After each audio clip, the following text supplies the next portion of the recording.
દાહોદના હિમાલા ગામની 4 માસની બાળકીને સોયા વડે દામ આપનાર ભગાભાઈ દલાભાઈ વિરુદ્ધ ગુનો દાખલ કરી પોલીસે રાઉન્ડ અપ કરી આગળની કાર્યવાહી હાથ ધરી.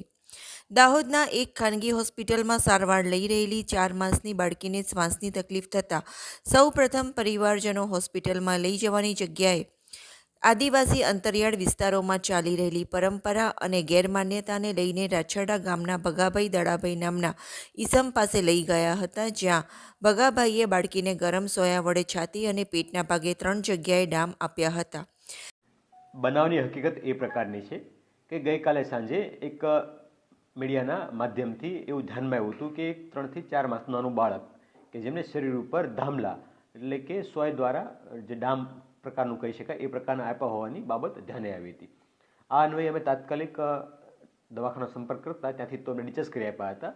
એટલે કતવારાના હિમાલા ગામ કે જ્યાં મૂળ આ લોકો રહે છે ત્યાં જઈને પોલીસે પૂછતાછ હાથ ધરી હતી.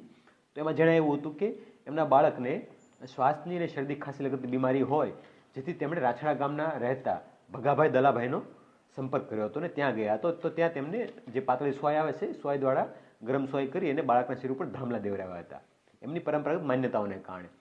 જે બાદ પણ બાળક સારું નહીં થતાં એમને દવાખાને લાવવામાં આવ્યા હતા અને દવાખાને એમની સારવાર કરતાં દવાખાને એમને રાહત થતાં એમને ડિસ્ચાર્જ કર્યા હતા.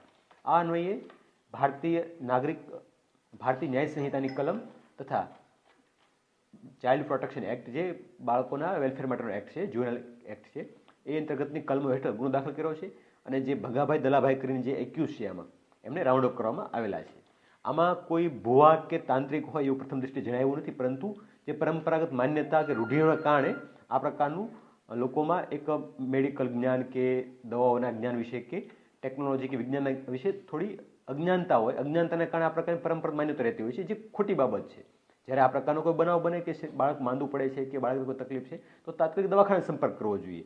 જ્યારે આ પ્રકારે કોઈ વ્યક્તિ જે ધામલા પાવાના કે અન્ય તાંત્રિક વિધિ કરાવવાની કે XYZ આવું કરાવવાને કારણે ઘણીવાર જે બીમારી છે એ વધી જતી હોય છે અને પછી એમનો ઉપચાર કરવો થોડો તકલીફવાળો થતો હોય છે. એટલે આવો કોઈ બીમારી આવે તો તાત્કાલિક મેડિકલ સાયન્સ છે તો મેડિકલ સાયન્સ મુજબ ડૉક્ટરનો સંપર્ક કરવો જોઈએ.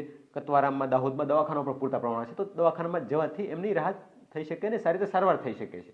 તો આનો કાયદેસરની કાર્યવાહી હાલમાં હાથ ધરવામાં આવી છે અને જે આરોપી છે એ રાઉન્ડ અપ થઈ ગયો છે. આ બાબત સમાચારમાં પ્રસિદ્ધ થતાં તંત્ર હરકતમાં આવ્યું હતું અને કતવારા પોલીસે બાળકીને ડામ આપનાર રાછરડાના ભગાદલા વિરુદ્ધ ભારતીય ન્યાય સંહિતા અને ચાઇલ્ડ પ્રોટેક્શન એક્ટ હેઠળ ગુનો નોંધી ભગાભાઈને રાઉન્ડ અપ કરીને કતવારા પોલીસ મથકે લાવવામાં આવ્યો હતો.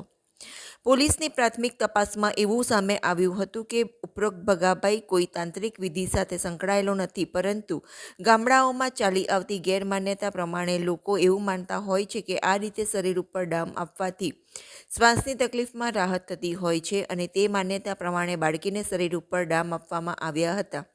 હાલ પોલીસ આ મામલે આગળની તપાસ કરી રહી છે.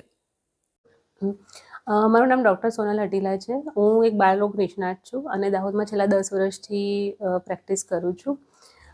અવારનવાર અમે અહીંયા બહુ બધી જાતના કેસીસ જોતા હોય છે. એમાં એક હમણાં અમે કેસ નોટ કર્યું છે જેમાં બાળકને શરદી, ખાંસી, કફ અને વધારે શ્વાસ લેતું હતું એના માટે ડામ અપાવવામાં આવ્યો હતો. અને આવું ઘણા બધા કેસીસ ફ્રિકવન્ટલી નોટ ડાઉન થતા હોય છે જે આપણે દાહોદ જિલ્લાના ઇન્ટિરિયર ગામોમાંથી આવતા હોય છે. દાહોદ, MP, રાજસ્થાનથી બી ઘણા બધા કેસીસ આ રીતના આવતા હોય છે. એમની માન્યતા એવી હોય કે આ રીતના ડામ અપાવવાથી બાળકને શરદી, ખાંસી, કફ ને એવું મટી જાય, પણ બાળક મટવા કરતાં એ વધારે ખરાબ સ્થિતિમાં અમારી પાસે અહીંયા દાખલ થયું હતું. અને એની પહેલાં પણ ઘણી બધી વાર એવું થતું કે આવું ડામ અપાવે ને પછી બાળક સિરિયસ થાય એટલે લોકો હોસ્પિટલમાં એડમિટ કરતા હોય છે. એ રીતના બાળક અત્યારે એટ પ્રેઝન્ટ સારવાર હેઠળ છે અને પહેલાં કરતાં ઘણું સારું છે અને અત્યારે એને ફરક પણ છે. એ રીતના બાળકની ઉંમર કેટલી હશે? બાળકની ઉંમર 4 મહિના છે.